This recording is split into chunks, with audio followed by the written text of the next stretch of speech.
you're George Bradasch, Bradasch, yes. and you have a farm in the Hilliers area. Whereabouts is it? Near Melrose and the Port Alberni Highway. Okay, and you've got some livestock on your farm, some animals. What have you got? That's right. The last few years we've had calves every year, so we have a couple of young calves, and we have some goats with babies, and we also have a number of chickens as well. And you've had some problem then with dogs prowling around the area. Going back how long? Well, I'm going to say probably the last 2 to 3 years. There's been some cases in the neighbourhood where this one particular place seemed to have a number of pit bulls that get out, and they have caused some havoc amongst some of the farmers where, you know, a person lost a llama, and probably getting a couple years ago, somebody lost about 5 sheep that were killed and a couple injured, and some other instances of dogs being out there and basically creating havoc. And, you know, when you've got livestock, you know, the last thing you want is somebody else's dogs to come on your property and kill or maim your animals. Now you've got some security camera footage of these dogs. What's going on in these videos? Well, it started about 9:45, so just at dusk, and you can see these two, what appear to be pit bulls, one a black with maybe a bandana around the neck and a brindle, so brown brindle looking one, and you can see them coming down my driveway past the shop, and then you can actually see them go under the gate into the pasture where I have my 2 calves, and they were only about 5.5 months old at the time, and both of them were in there. And I have to admit, I'm really surprised and, of course, very thankful that they didn't attack these calves. I really am quite astonished that they didn't. Oh, the calves weren't locked in? No, they have a calf shed, but we lock up the goats and the chickens, but not the calves. Mm-hmm. And so, like I say, I'm very thankful that for whatever reason they, because they will take them down and you know, chase them and kill them. So, and was this recently then? Yeah, it was May 24th, May 24th of this year, so 2015.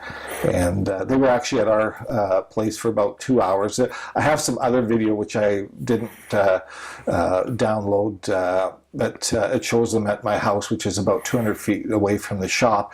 And I have motion lights, and you can actually see these 2 little dogs, because it's quite a distance, running around the house a couple of times. And I also got them on a game cam that I have behind my chicken barn, because we have about 100 chickens, and I caught them on my game cam as well. So they were behind the chicken barn, and but they were there for almost exactly 2 hours running around, and it's we're in the house, we didn't hear anything, didn't see anything, and like I say, thankfully nothing happened, because there has been a lot of livestock over the years in the area. It seems to have been attacked, and of course some becomes public and some doesn't, and it's just sometimes people just bury the problem, and you know, because they realize that unfortunately there's not a lot the government can do to somehow make the owners of these dogs responsible for them, because really it is up to the owner of the dogs to have control of these dogs and either have them on a leash or in a fenced yard. They should not be out running around chasing bunny rabbits, as one dog owner told me. But you know, the 2 dogs are a pack, and they just don't chase bunny rabbits. They chase deer, they chase livestock, and you know, unfortunately every once in a while they get a human being as well, you know, a child or something. So people, you know, as much as you know, they like their dogs, but they still have to control them and look out for your neighbor. Do you think these dogs had been to your place before? They're regular visitors. You recognize them? I've never seen them before. I've never. Oh, you hadn't? Okay. No, this is the very first time. But I know because of the problem that we had, these dogs come, I believe they come from about 1.5 miles away as the crow flies, but they have been a problem to several people where they've killed livestock over the past several years, and they all come from the same residence on the Alberni Highway. And you think these were the same dogs that were responsible for the sheep and the llama? Is that what you suspect? Well, I suspect, but I honestly don't know. But now that I have the video and I'm trying to get it to the animal control people of the RDN, because I'm a little challenged with the computer and getting it downloaded, etc. But The Regional District of Nanaimo Animal Control, are they familiar with these dogs as well? Have they had dealings with them previously? yes, they have, and they have actually been active on this case in the past. And so I think with the video footage that I can provide them, hopefully they can, find out a little bit more about, do these dogs actually belong to the same owner, and investigate that a little bit further. Is there anything wrong legally with the dogs coming on your property and just checking things out? Would that be something that could lead the animal control to take action, or do they actually have to kill or maim an animal? Well, my understanding is that they do basically have to harass or chase or physically attack livestock before a property owner can actually take direct action. I think anytime a dog is on your property, you should be able to hopefully phone somebody in authority, because normally you don't know where the dog is from, and hopefully they can come and corral the dog and escort it off the property and find the owner, and either find the owner or make them responsible for keeping that dog on their own property, where there won't be the chance of some kind of serious incident. I know over the years the farmers in the area have tried to involve the police and the agriculture ministry and so on, but have you got a system of complaint down fairly well now that you go to animal control at the RDN and they're your point of contact? Well, I think at this point, we are looking, there's a group of us had tried to see if we could get some laws either changed or added to where there's a little bit more of a bite, no pun intended, I guess, really, or put some teeth into a bylaw or the laws regarding loose dogs and the potential damage that they can do to people and livestock. But at this point in time, animal control is the best option. So because they're the direct government agency that would look after finding these dogs, finding out where they came from, etc.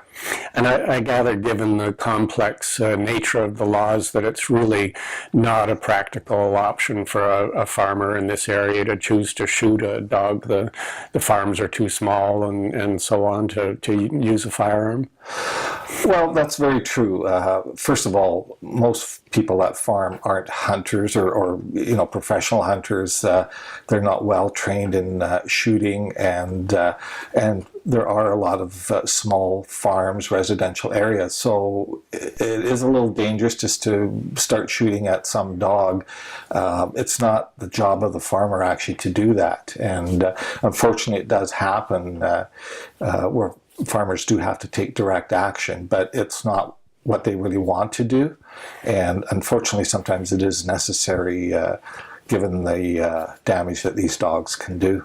And have other farmers in the area put up security systems and have the ability to do what you want to do, which is to take videos to animal control and just kind of build a case? Not that I'm aware of. My video security system wasn't really primary for dogs. It was just a general security system. But as they become more affordable, there are more and more of them that people choose to help protect their homes and their property and their shops. So as a byproduct, as dogs trespass onto their property, they will see them in the act of being on their property, because they do now have a video security system that is recorded, which, like I say, is becoming more commonplace for a lot of homes and farms and people that have shops, etc. And if you could, I guess, confront the owners of the dogs, what would you say to them? Well, sometimes confronting an owner isn't the best idea because they sometimes are a little bit like their dogs. They're not well controlled, and sometimes they can get very upset that you're accusing their dog of being on your land or chasing your animals or killing your animal. And usually could be their family pet that would never ever do something like that. But in the real world, that's very commonplace, that it is the family pet. They get together with maybe one or two other dogs in the neighborhood, kill some animals, sheep, what have you, and they go home, and the homeowner doesn't know that this has happened, and now you go to their home. And some people can get pretty upset about that. So I'm not actually that interested in confronting the dog owner. I would prefer to go to animal control and or the RCMP to get it investigated and explain facts to the people that own the dog. The facts being that they should contain their dogs, leash them, keep them inside. Right. Have a secure fenced yard, or if they can't afford that, have them out on leash, but control the dogs so that they aren't going out into the neighborhood and creating havoc and potentially killing livestock or injuring livestock or wildlife for that matter, deer, etc. That's actually illegal as well for dogs to be let loose, and then they're chasing deer and other livestock. That's also illegal. Okay, thank you very much. You're welcome.